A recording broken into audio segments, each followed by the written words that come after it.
Я всегда интересовался космогонией, мифологией, религией народа Кавказа. Не исламом и христианством, которые сейчас там исповедуются, а тем, что было до того как. И всех покрестили и все прочее.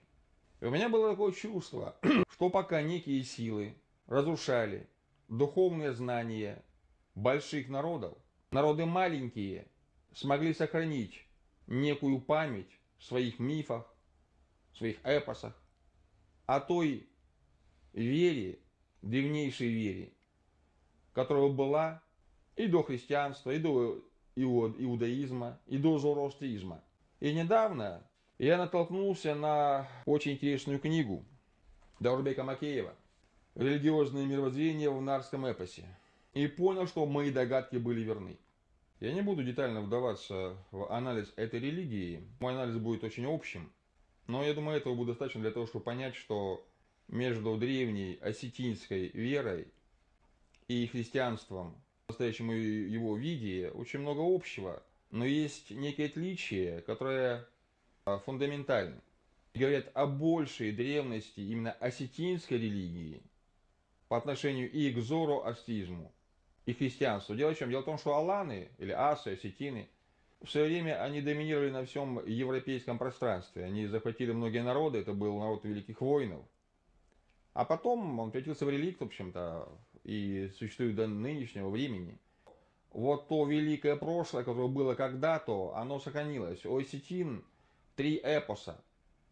Дай бог, чтобы у народа был 1 эпос, а у них 3. Как это могло получиться, если он такой маленький народ? Это древний великий народ. И у них есть все то же, что и в христианстве. У них есть понятие единого Бога. Зовут у них его Хуцао. У них есть понятие божественного вестника, Уастерджи. И у них есть понятие Святого Духа или Божественного Сознания, которое они называют Оас. То есть классическая троица. Но есть очень важные отличия, которые заставляют на эту религию посмотреть совершенно по-другому, в другом ключе. Сейчас христиане они пытаются доказать, что древнеосетинская вера это всего лишь искажение христианское. Да нет. Во-первых, христианская мифология намного беднее, чем мифология осетин. Как там сказано в Библии? Бог за 7 дней взял, создал там чего-то и так далее. А за 6 дней на 7-й день отдохнул. И все.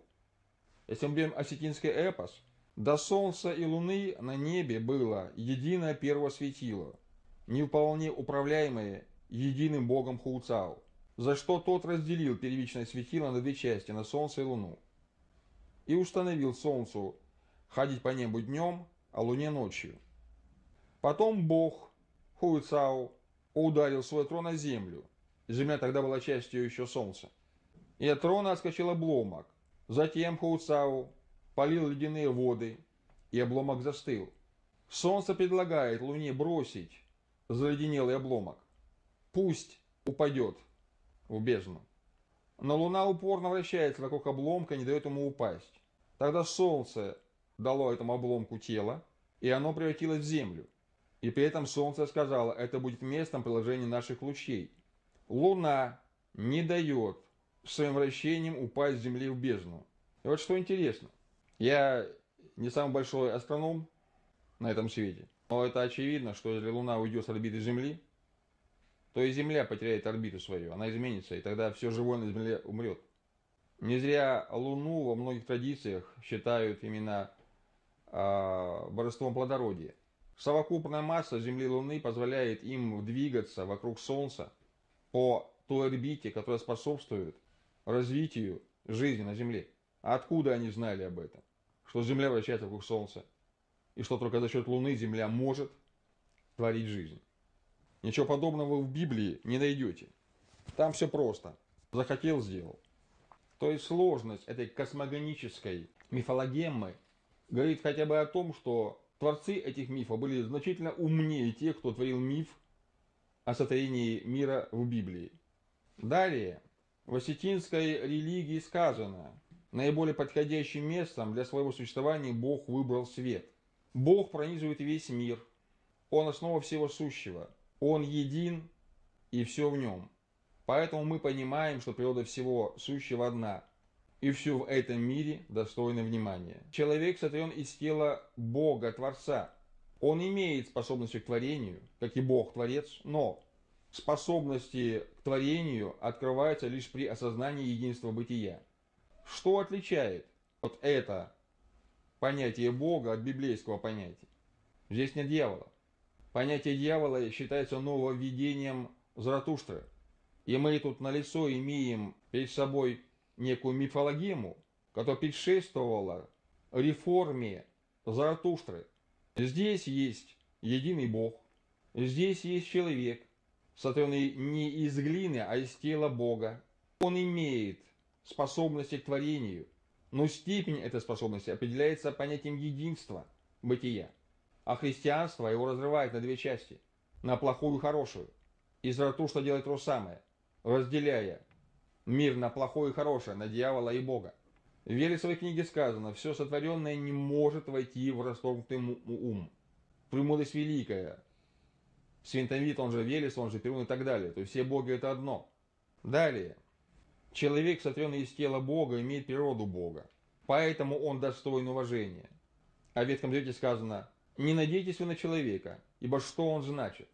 Достоинство и честь, сохраняющая внутреннюю чистоту любого человека, есть высшее достояние, неотъемлемо приближающее человека к Богу, к способности восприятия божественной вести. Потеря этих качеств лишает человека возможности соединиться с миром света, с божественным светом, со светом истины. И вот тут далее удивительнейший момент. Поэтому оскорбление и унижение среди осетин рассматривалось порой как более тяжкое преступление, чем убийство. Никто не может унизить человека, и никто не может унизиться, не противопоставляя при этом себя божественному порядку, божественному закону, божественной иерархии, что неизменно приводит к разрушению, забвению и обречению на муки во владениях великого мирителя в царстве мертвых. Осетины, видимо, не знали, что есть такой закон: кто унизится, тот возвысится. Унижение. Унижая человека, ты унижаешь в нем Бога. Можно убить, уважая.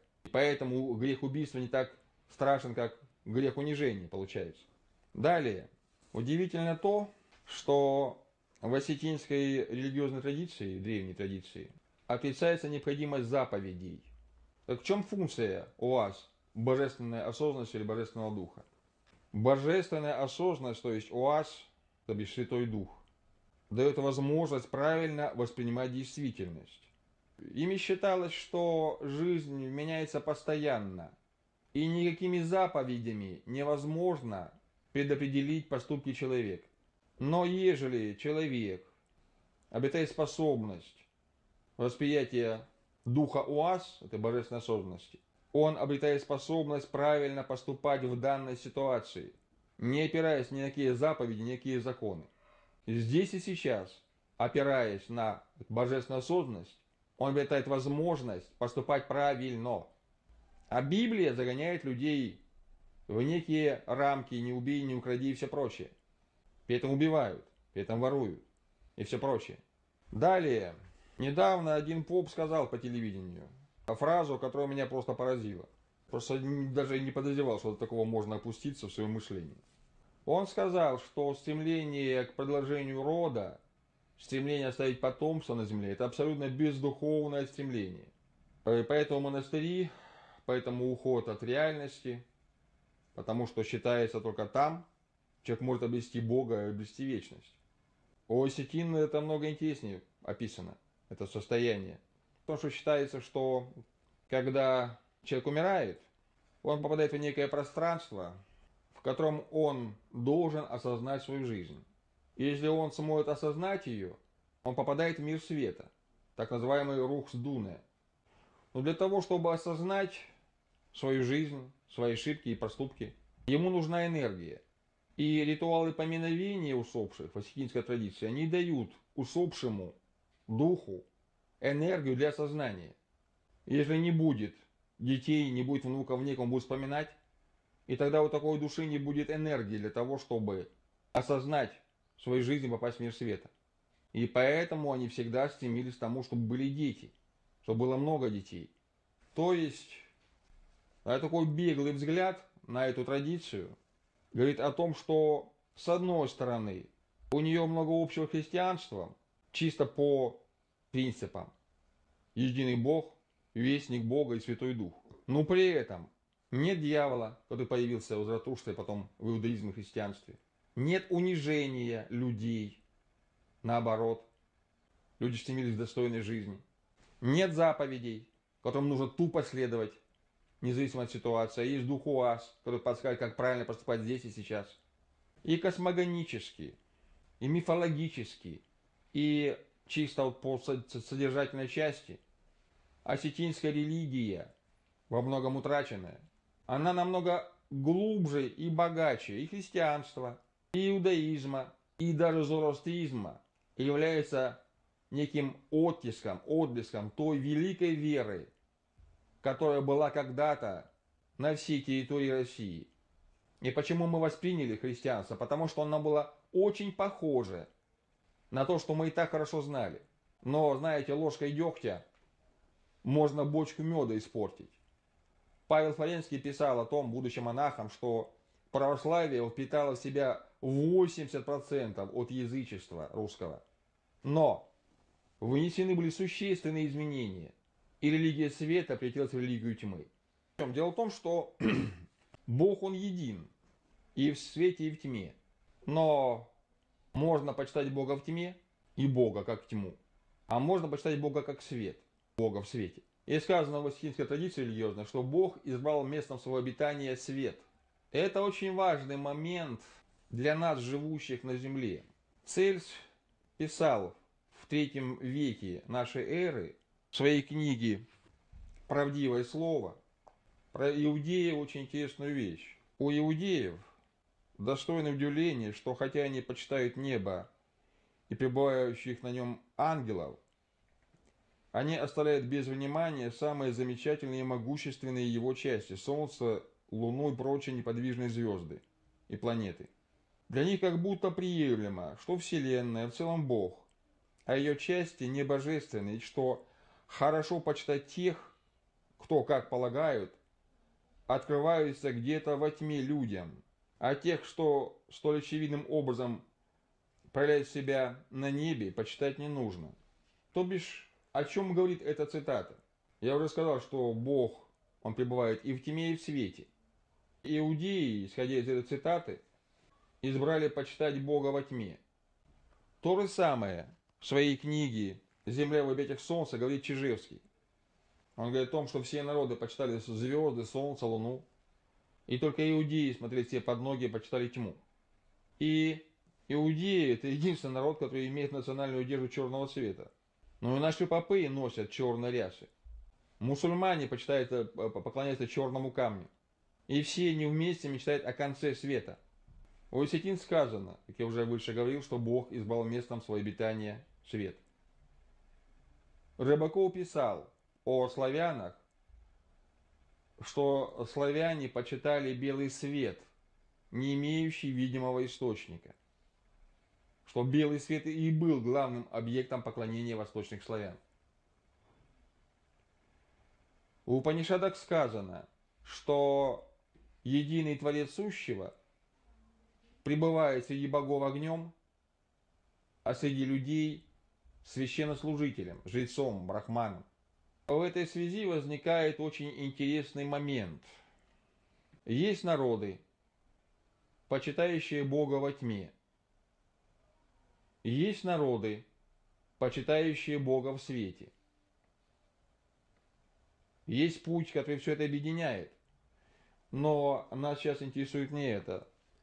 Дело в чем? Дело в том, что